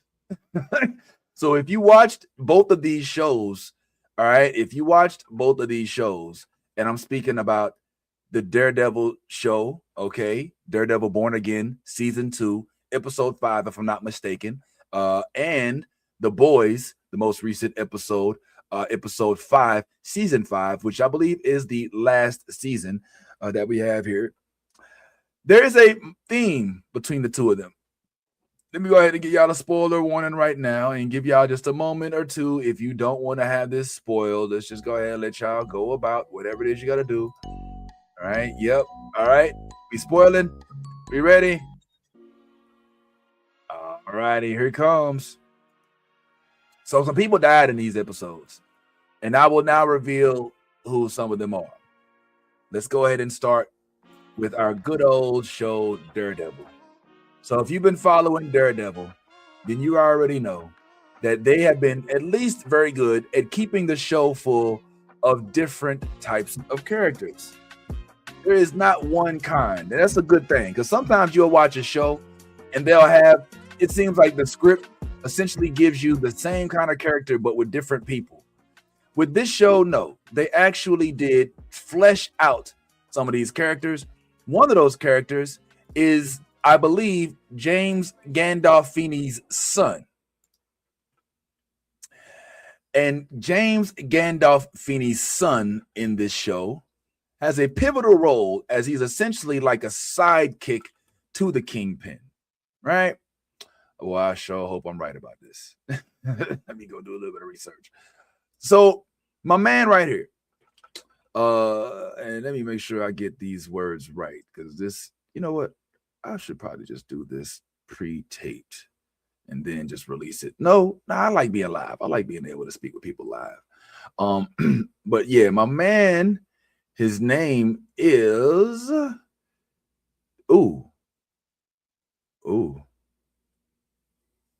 you know what? I don't know what his name is, man.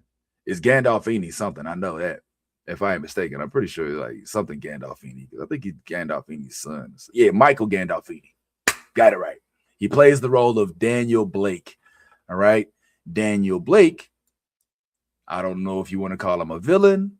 I don't know if you want to call him a hero, but Daniel Blake is crucial in his role because he's essentially like the moral figure of the Kingpin outfit, right? He has this unfortunate connection, I would say unfortunate for his sake, connection with BB, who is the niece of Ben Urich, who was from the Netflix Daredevil shows. Ben Urich, one who suffered by the hands of Kingpin, I believe, who was the first one to have his head crushed. All right. Was basically spilling the beans on Kingpin to everybody, letting them know, like, yo, this dude is not who he says he is. And he paid the price for it. Well, here's his niece, and she's on that same shit. She's trying to uncover the fuckery that people don't get to see behind the scenes as it pertains to Wilson Fisk. And she's using this dude as a simp in order to do so. But I think we got in this episode a low-key character arc that could be considered a redemption arc, right? Because essentially Michael Gandolfini, all right, his character has to decide, do you want to kill the only person who would seem to show interest in you, even though you could argue that it's not actual real interest, that she's being used, okay? He's being used to garner information from an informative tip, spy-like, so I can put it out on my new Kingpin. What was that? What's that thing she had? She's got like this website where she dresses up like Kingpin, and you know, and she kind of like exposes him on the low key. Well, the information has been coming from him, and he hasn't even known it. And now Buck, one of the creepiest dudes in this series, because he dresses well but kicks your ass and will bury you, and then he'll use like a kitchen knife to chop you up in the woods. But now his targets are focused on BB. And BB is Michael's friend. So Michael has been presented, I'm sorry, not Michael. That's not his actual name. His actual name is Daniel in this series. But Daniel is presented with a pickled conundrum, an ultimatum, so to speak. Now, listen, he's got a thing for BB, and who wouldn't? Look at BB. She's an attractive young lady with spunk, with a future, who has a good head on her shoulders, articulate with drive, right?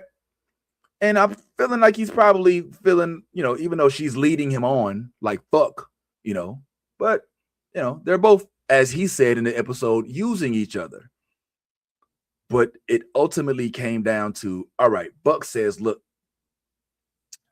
BB's the informant. We know that she's the one that's leaking all this info, and she's doing it through you.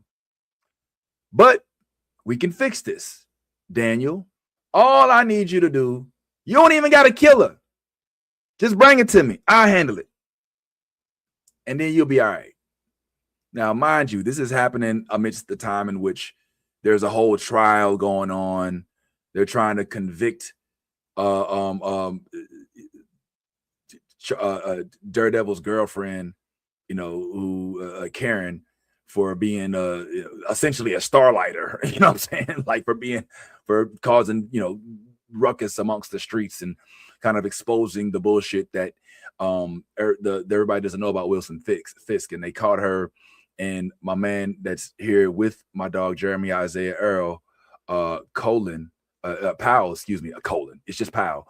Powell is he arrested her, and now she's locked up, and they're putting her on trial so that they can kind of make these folks who are resisting Kingpin's whole arc in jail. But while that's happening, the backstory is that our boy Daniel has been presented with this ultimatum. Do you bring us the girl that you, I don't want to say love, because I think love is thrown around too much, but are really interested in, at least at bare minimum, have developed a pseudo friendship with, who's met your mom, come to your house in Staten Island, eaten with your family, seen where you grew up, who has seen the you behind the veil. They knows the soft inner core that exists inside that hard outer shell that you present to Wilson Fisk.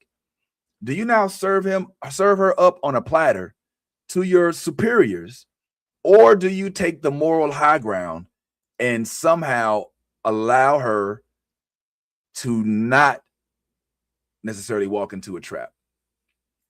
Well, folks, guess what? Our boy took the moral high road. Our boy was like, you know what, man? Fuck all that. I don't give a fuck about Buck. Fuck Buck. You know what I mean? This is about me and my homegirl BB. So he ends up saying is, yo, I am going to go ahead and let you go, BB. Go, get out of here, BB. I'm going to take care of this. I got you. All right? We're going to go ahead and figure this out. But you go ahead and go about your business. All right?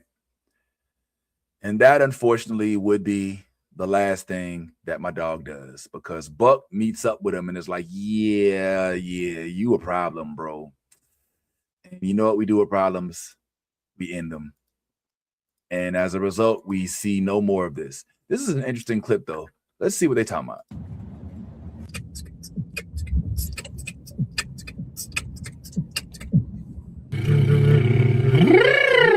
How's that rash on your? It's tingles. Right. Yeah. I'm using these creams that are, These I found them in creams? your cupboard. Yeah, the rash creams. Right. I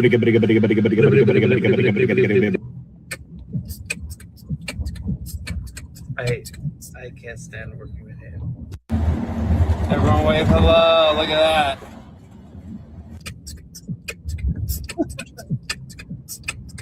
Yeah, he does got. I love seeing behind the scenes stuff, man. So yeah, unfortunately, our boy Daniel took the moral high road. Now, does this mean he's actually dead? I mean, does getting shot in the head automatically make you dead nowadays? I mean, we just saw a lady take a thing of ice to the head and survived, at least for a little bit. And we also know that a friend of ours, who's now considered a friend, Bullseye, fell off a whole building and survived. Okay. I mean, how many bullets has Daredevil taken? Is it possible that maybe they could revive our boy Daniel? Is there any possibility that he's not fully 100% gone? I have my doubts. I mean, because we're talking point blank range to the head. And normally when it's the very last thing they do, I don't know. It's not good. You know what I'm saying? This is not invincible. These are not Viltrumites. These are human beings. So my assumption is that our boy Danny is no longer. And perhaps that is what we need for this character, for this show. We need a moral dilemma. We need them to spice it up in the moral arc department. All right? We need them to say, all right, well, yeah, here's somebody you thought was evil or bad, but turns out he's just a dude. All right? And Wilson Fisk took him under his arm the same way Penguin took old boy under his arm. I believe just used him, even though maybe he did see some potential in him. But ultimately, he's still just a dude, man. And he did dude stuff. So for that, you kind of got to just let it be. All right. I don't know, though. I think I've been waiting to see. Nah, it's all good, Skylar. Appreciate you pulling up, man. Yeah. Okay. All right. We're going to start over. Skylar. By the way, it's just me today, homeboy. Everybody's off. So let's go ahead and leave that storyline alone. And can we also talk about some of the other crazy stuff that's going on in this story? All right. Such as the fact that now Jessica Jones has entered the chat. And with Jessica Jones, what we got was a whole new introduction to a completely different story that we did not know that we were asking for. Okay, here's her daughter, Danielle. All right. And Danielle, if you didn't notice, seems to be of melanated descent. Intentional? Absolutely. And what does Jessica Jones ask in this episode what did she ask old boy when she was talking to her? She asked about Luke. Now, oddly enough, another thing that shouldn't go unnoticed is that when Jessica Jones confronted old boy, the dude that we know as Shaggy, all right, when she confronted that character, the one who was trying to boss Kingpin around, he was actually afraid of her.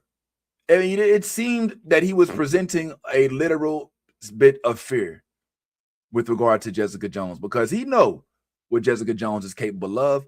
Even though he was like, "Oh, I hear your powers aren't working like they used to," she was like, "All right, it don't matter. I can still, just with my own hands, I kick your ass." And what did she ask him about? She asked him about Luke Cage. And what did he say? He said Luke Cage is fighting overseas. What is he doing overseas? What is going on? What is Luke Cage? He's a freedom fighter. He's fighting for Matt Lillard's character. And why is she so interested in Luke Cage? Is it because they had a one-night stand and she had a baby from it and didn't tell nobody until now? Is it because he owed child support? I hope not. I don't want to fall into that trope. All right. What does she need Luke Cage for? For love? Companionship? Fatherhood? What exactly do we need to track down Luke Cage for, other than, in my opinion, to let him know that he has a child? Why does this man not know he has a child if that's the case? This man, he got a whole nother woman. He done went through Misty Knight. He done went through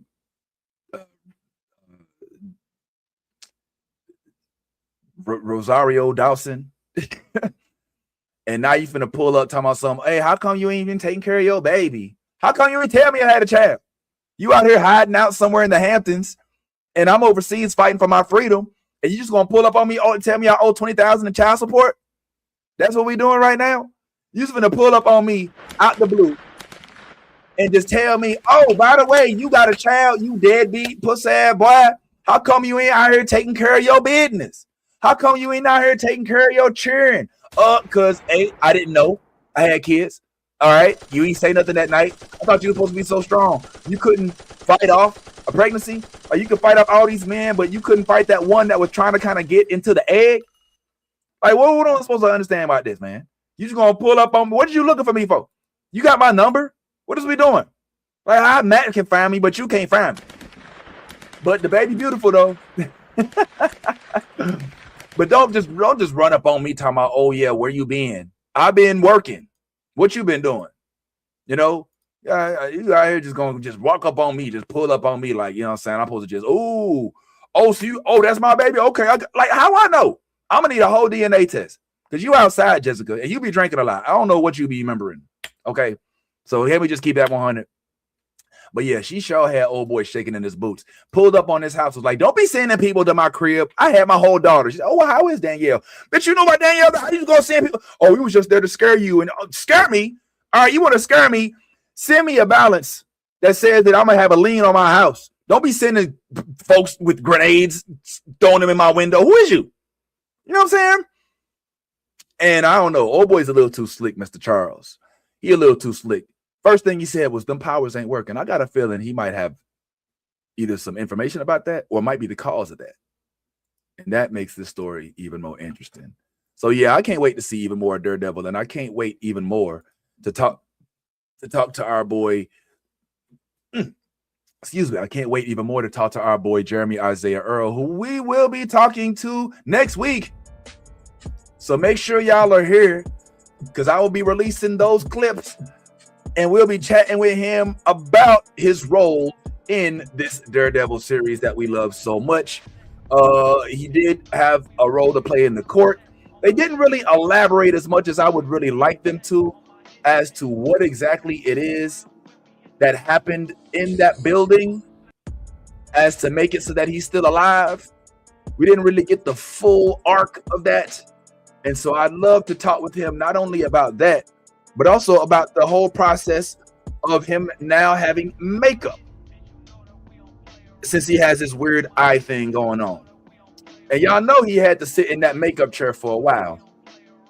So you know I got to ask him about how it feels to be sitting there in that chair, dealing with all this makeup, prosthetics being put on his face, having to just wait. Are you able to remember your lines? You see he got the AirPods in, right? Is he listening to a book? Is he listening? Is he on the phone? Is he listening to Sade? Is he just trying to have something in his ears that'll block the noise out? What's going on right there, homeboy? Is he listening to our podcast right now in both of them ears? And I hope it is. But I really want to know, like, how grueling is this process? All right, how much time? Because I know that time lapse, it did not happen that quick. Okay. I also want to know about his role, because last time he was kind of like a side, he was kind of like a bodyguard to Kingpin, but this time he seems to be more of like I don't want to say sidekick, but like a co-pilot to the plane that is running the task force along with Mr. Power here. All right. So we will be chatting with him about that next week. But make sure y'all are in the building. Don't miss that, in addition to our upcoming, which is going to be mid-May. This isn't happening next week. We're going to be talking to Carl Jones mid-May. But definitely we'll be chatting with my man right here. That we will be earned next week. And so don't miss that, if you will. Now, last thing on the docket for today as we start to get ready to wrap up, I got to talk with y'all about the boys, because the boys are back in town, right? And like I said, death is a central theme as of right now. We're getting a lot of that in these shows, specifically in the Daredevil show and in The Boys. The Boys was a little bit more shocking to me, if I can be honest with y'all. I was not expecting what happened in The Boys to happen the way that it did. So let's go ahead and discuss before we get this thing wrapped up. Why don't we? So if you've been watching The Boys, then some cool things happened this episode. The first cool thing, and I'll go ahead and just say outright, is if you were by chance in your life ever a fan of a show called Supernatural, then this was a wet dream of talent put together, because you now have not only Dean, but you got Sam, Dean, Dean. And not only did you have Sam and Dean, but I think we also had the angel, oh man, what was his name in the show? What was his name? Azel? Oh shoot, I cannot believe I forget his name. But there was an angel in the show as well that was always palling around with them. And now even he had a pivotal role in this show, at least in this episode, right? Check it, man. Yeah, there he is. Oh my God. Yo, nah, bump that, man. Supernatural Angel. I need to know his name. It was like Galadriel. No, it wasn't Galadriel.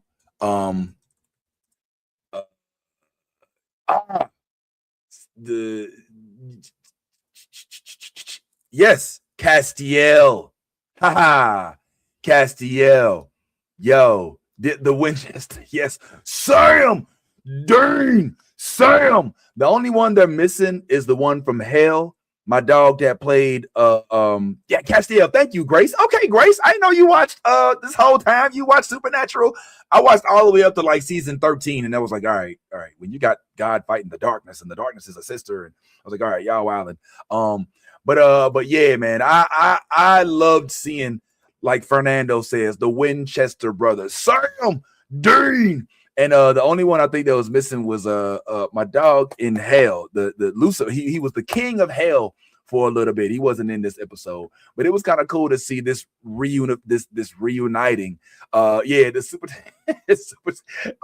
I would go a little further, Skylar. I think it was top tier to probably about season 10, maybe. I like when they introduced Dark Kaya. Oh my God, they had this character Dark Kaya who only was on like 3 or 4 episodes. One of the most badass chicks that was literally like she walked around like the Undertaker. She had a scythe as her weapon, and she wielded it like Donatello wielded a bow, and she dressed up like the Reaper, and she would cut off the heads of vampires and werewolves and shit. Oh my God, making Dark Kaya, man. I made a video about her like 3 years ago, and oh my God, I just love that character. But yeah, Will Forte, Seth Rogen, McLovin, all of them were in this room where they were sitting there talking about the Hollywood elite that they couldn't stand anymore, that they were going to expose for being starlighters. When in comes Soldier Boy, in comes Homelander, and they're like, yeah, we got to talk. And this is kind of unfortunate because in this episode, you kind of get the unification of Homelander and Soldier Boy, despite the fact that they have essentially in this season been trying to kill each other low key. Soldier Boy puts him in some little room where it's superhero powered and it's got radiation in it. But before that, Soldier Boy had been sent off to die by Homelander, who essentially threw him to the wolves and sent him over to the boys to be exposed to the Scourge virus. I know the Scourge is invincible. I'm just showing the similarities.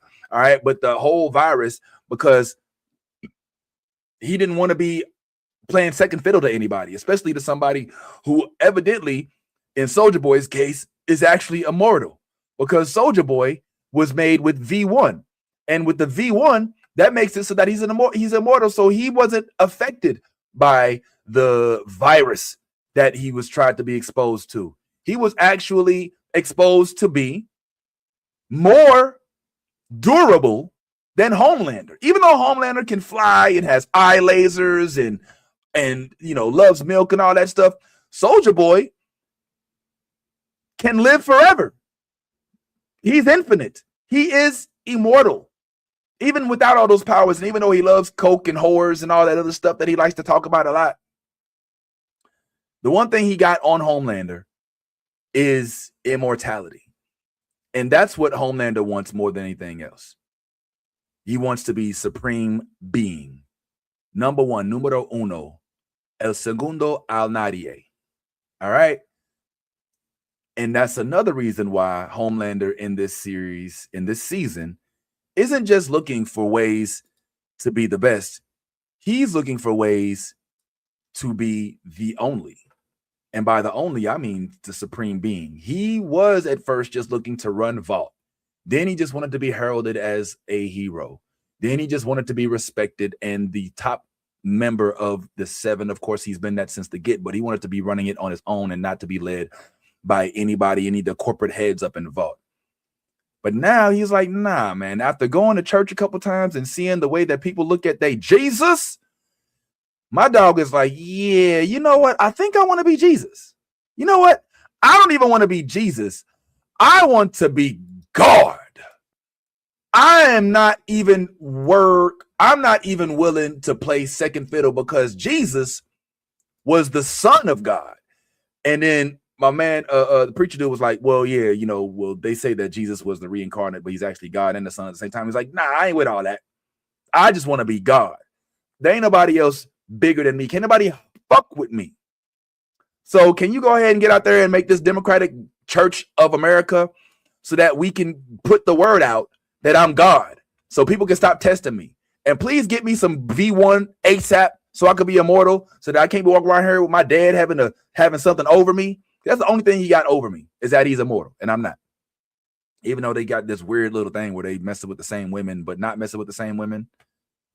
All right, the whole firecracker bit with, and whatever, whole bunch of stuff.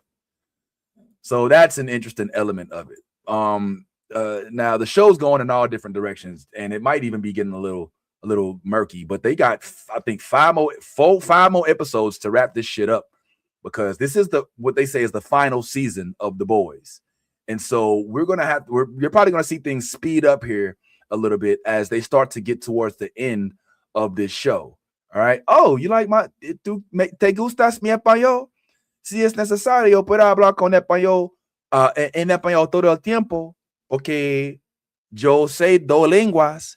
Entonces, si es mejor para usted, puedo hablar con este para el futuro. All right. I don't know if that makes any sense. My questions are the V1 recipients truly immortal or just ageless? Because it's not like we've seen Soulja Boy get his head cut off, his heart. Well, I mean, that's a good question. Skylar. I think they're immortal. Now, immortality has its qualms, right? Like immortality, of course, you say, well, what if they get blown up? Well, look at Kimiko. Kimiko is immortal. She's been blown up. She's had her body cut in half. She's had a whole bunch of crazy stuff happen to her. She's still around. So yeah, my assumption is that if Kimiko was melted in a vat of acid, that you could put her in a jar or a bucket and she'd grow back. And that's what I'm assuming would happen with Soulja Boy. Because Soulja Boy, they didn't kill him. Remember, they just froze him in carbonite. I mean, speaking figuratively, he wasn't frozen in carbonite, but they just essentially put him in a hyperbolic chamber and froze him for a bit. So yeah, I don't think that they just, are just immortal in name only. I think that they're immortal. I think you're right. Just ages probably would be. I don't think so. I disagree, Metatron. I think that they would actually keep him alive. As well, I love The Boys. I'm glad they're wrapping this up. It's been okay. All right. Yeah, it's interesting. I am curious. As to whether or not this is the actual end. Because like I told y'all before, I don't think this is the end of I think this might be the end of The Boys, the series. But I think that what we're going to end up with is a bunch of different spinoffs. All right. We might get a A-Train spinoff or a Starlighter spinoff or maybe a Mother's Milk spinoff or something else. I think that they will continue this franchise in some way or form, even if it's an animated series. But one way or another, even once this show comes to the end, I do believe that this will not be the ultimate end of what we know as The Boys. All right, so that'll at least give us some more time to keep talking about it, because there are, I think, 4 or 5 more episodes left to this show. So we'll be able to speculate and talk about what didn't happen, what looks like it is, what looks like it isn't. And hopefully, I guess we won't be, but I was going to say, hopefully we get even more supernatural mashups. But I think this was brilliant. I like the way that they did this mashup. I like the way that they included these dudes, Sam D, and didn't make it so that it's a new wave, but they actually made them kind of conflict with each other. And I'm going to leave that little tidbit. I know I spoiled enough already, but I feel like that's at least something that you would enjoy if you do get an opportunity to watch it. So do us a favor, tune into this show and watch, as we will be covering it for the rest of the season. And now we're only down to those couple shows. So we actually now have Daredevil, which we'll be covering, which next week, like I said, we will have on the homie, Jeremy Isaiah Earl, or AKA Mr. Cole North from Kingpin himself, sidekick of none only the one and only Powell. So we'll be talking about that. We'll also be open up a little bit more about Michael. And of course, we will continue to talk about The Boys, as that show is going to be panning out. I also have a new venture that I might be embarking on, that I might be bringing y'all along with. I wonder if I could tease it. All right, let me tease it just a little bit. All right, I'll just say this. one of our guests that we've had on in the past might be starting a podcast. Somebody we know with a pretty vast following that does a lot of dancing like this. And we might be starting something together pretty soon. We'll keep an eye open for that. But for right now, go ahead and continue to be your authentic self. Because if you ain't being yourself, you're being fake. And there's no honor in that. And if you a geek, like we say in all things, go ahead, let that good old geek flag fly. Deuces, appreciate y'all pulling up on me. Let's roll. Listen up. New Blurred. Oh, hold on. Can I do that again? Hey, check out New Blurred Order. They're a whole vibe. It's the newest thing on the. Sorry, let me try that again. I'm so sorry. Hey, shout out to New Blurred Order. They're a whole vibe. The funniest people, the friendliest people, and also the nerdiest people you ever see. And they're black. Check them out.